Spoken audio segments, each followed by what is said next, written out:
और भारतीय साक्ष अधिनियम 1872 की जगह भारतीय साक्ष अधिनियम 2023 रखा गया है। इस कानून में दंड की जगह न्याय की विशेष पकड़ दिया गया है। पहले दंड दिया जाता था, अब न्याय की बात है। ठीक है, दंड के लिए न्याय, जिसका अपराध करेंगे, जिसका न्याय करेंगे। होता था ना पहले 5 आदमी मारा था, अब ऐसा नहीं। आज 1 जुलाई 2024 से हमारे जो 3 मेजर कानून थे, आईपीसी, सीआरपीसी और इंडियन डिफेंस एक्ट, उसका काफ़ी परिवर्तन किया गया है। उसमें बहुत सारे कानून जो पहले थे उसको हटाया गया, कुछ नए कानून जोड़े गए हैं और पूरे देश में आज के डेट 1 तारीख रात को 12 बजे से लागू हो गया है। और हमारे पूरे भारत में हर थाने में इसके लेके अवेयरनेस के लिए एक अभियान चलाया गया ताकि आम जनता को समझ सके कि क्या क्या बदलाव हुए हैं और नए कानून में क्या अच्छी बातें हैं और क्या नागरिकों के हित के लिए प्रावधान बनाए गए हैं। इसकी जानकारी देने के लिए एक सभी लोगों को यहाँ बुलाया गया था और सबको बताया गया, इसकी जानकारी दी गई। और अब आज के डेट से जो हमारे जो कांड होगा, जो दर्ज होगा, ये हमारे बीएनएस में, जो भारतीय न्याय संहिता जो प्रोसीजर है बीएनएस में होगा और भारतीय साक्ष्य अधिनियम जो संशोधित किया गया है उसमें महिलाओं के लिए क्या बताया गया है? जो संशोधन हुआ है अब उसमें बहुत सारे जो सेक्शन है चेंज कर दिए गए हैं। अब जैसे आप आईपीसी का ले लें तो इसमें मॉब लिंचिंग को एक गंभीर अपराध माना गया है, इसमें कठोर दंड का प्रावधान किया गया है। और इसी तरह से आपका ऑर्गेनाइज क्राइम के लिए भी अलग से प्रावधान बनाए गए हैं। और इसमें एक प्रिलिमिनरी इंक्वायरी का जो हमारे बीएनएसएस में है, अगर कोई आता है, कोई संदिग्ध लगता है, कोई फंसाने की नीयत से लाकर किसी पर केस करना चाहता है, तो 14 दिन की अवधि में एक जांच करने का प्रावधान बनाया गया है। जांच करके रिपोर्ट दिया जाएगा, सत्य पाए जाने पर एफआईआर दर्ज करके फिर विरोध करवाई। परिसर में सर नए कानून को लेकर के बैठक किया गया जनप्रतिनिधियों के साथ, आम लोगों के साथ किन किन बातों की पहले चर्चा की गई?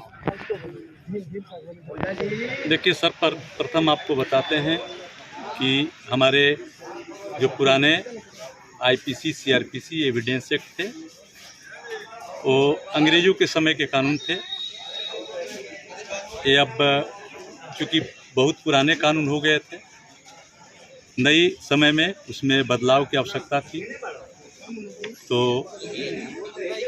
अब उसमें बदलाव करते हुए हमारे लोकसभा के द्वारा, हमारे माननीय राष्ट्रपति के द्वारा ये 25 दिसंबर को इस कानून को पारित किया गया और आज 1 जुलाई से लागू करने के लिए पुराने कानून को, तीनों कानूनों को छोड़कर नए कानूनों को लागू करने का आज से प्रथम दिन है।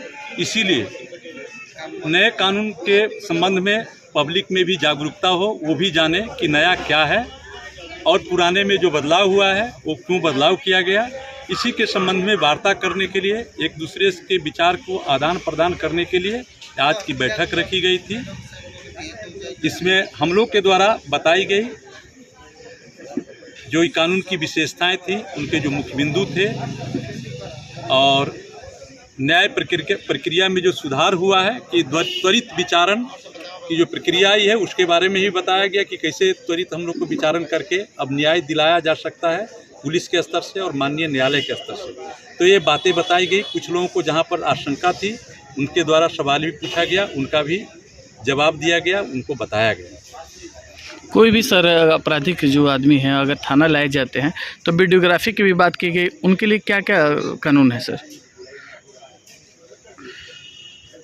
जब हमारा अनुसंधान प्रारंभ होता है तो वादी का बयान, गवाहों का बयान, घटनास्थल का, ये सारे के सारे वीडियोग्राफी किए जाने हैं। यहाँ तक कि हम जब किसी के घर में तलाशी भी लेंगे तो उसका हम वीडियोग्राफी बनाएंगे, जो सामान जब्त किए जाएंगे उसका भी वीडियोग्राफी बनाएंगे और अपराधी भी लाएंगे, जिनको लाएंगे उनका भी बयान लेना है तो हम वीडियोग्राफी करेंगे। और बाद बाकी जब थाने पे लाए जाते हैं तो उसके पहले हम उनका इलाज भी कराएंगे, मेडिकल कराते हुए थाना में लाएंगे। और यहाँ पर भी आप लोग देख ही रहे कि पहले से थाना में कैमरा लगा हुआ है। तो अब जो पहले आरोप प्रत्यारोप जो लगते थे, अब वो किसी को लगाने का कोई गुंजाइश नहीं बाकी रह जाएगा कि लोग किसी पर आरोप प्रत्यारोप लगाएंगे। बिल्कुल पारदर्शी रखी गई है वीडियोग्राफी और फोटोग्राफी के माध्यम से। ये प्रक्रिया नहीं लागू की। सबसे अहम बात है सर, गवाही की बात कर रहे थे, जो पहले जो गवाह होते थे और जाके न्यायालय में पलट जाते थे, उनके लिए क्या कानून बनाई गई है? अब वीडियोग्राफी उनका होगा, वीडियोग्राफी के माध्यम से उनका बयान लिया जाएगा। तो जाके जो कोर्ट में होस्टाइल हो जाते थे और कहते थे कि अनुसंधानकर्ता द्वारा मेरे बयान को तोड़ मरोड़ कर लिख दिया गया है, गलत लिख दिया गया है, अब ये गुंजाइश नहीं रह जाती है। उनका बयान माननीय न्यायालय में प्रस्तुत किया जाएगा। यदि वो गलत बोलते हैं, होस्टाइल करते हैं, तो माननीय न्यायालय इस पर विचार करेगी वीडियोग्राफी को देखकर। इसलिए अब पलटने की गुंजाइश कम है। आज बैठक किया गया, किन किन बातों पे यहाँ पे चर्चा की गई? आज थाना परिसर में 3 नया आपराधिक कानून के संबंध में आज बैठक की गई। ये बैठक कानून किया गया है। इसमें यह बताया गया है जो पहले आईपीसी थी अब बीएनएस के रूप में जाना जाएगा, पहले सीआरपीसी थी अब बीएनएसएस के रूप में जाना जाएगा, और भारतीय साक्ष्य अधिनियम को भी BSA के रूप में जाना जाएगा। इसमें बहुत धाराओं को हटाया गया, जो फालतू धाराएं थी जिसमें कोई औचित्य नहीं था उसको हटाया गया और कुछ धाराओं को जोड़ा गया है। इन्हीं के संबंध में सभी हमारे बिया प्रखंड के बिया थाना क्षेत्र के सभी व्यक्तियों को, सभी गौण व्यक्तियों को, जनप्रतिनिधियों को बुला करके, आमजनों को बुला करके उन को कानून के बारे में, धाराओं के बारे में कुछ बताया गया, जो हमारे सीनियर इंस्पेक्टर साहब के द्वारा भी बताया गया। प्रतिनिधियों द्वारा भी काफ़ी बातें रखी गई सर, उस पर क्या विचार विमर्श किया गया? प्रतिनिधियों द्वारा जो भी सवाल किए गए हैं उनका बिल्कुल जायज़ था। उनको बताया गया है कि ये कानून अब ऐसे होगी और किसी को रोक नहीं सकते, टोक नहीं सकते, मतलब किसी को विरोध नहीं कर सकते। किसी अपराधी को आप वही तक सेल्फ डिफेंस ले सकते हैं जितना आपका अधिकार बनता है।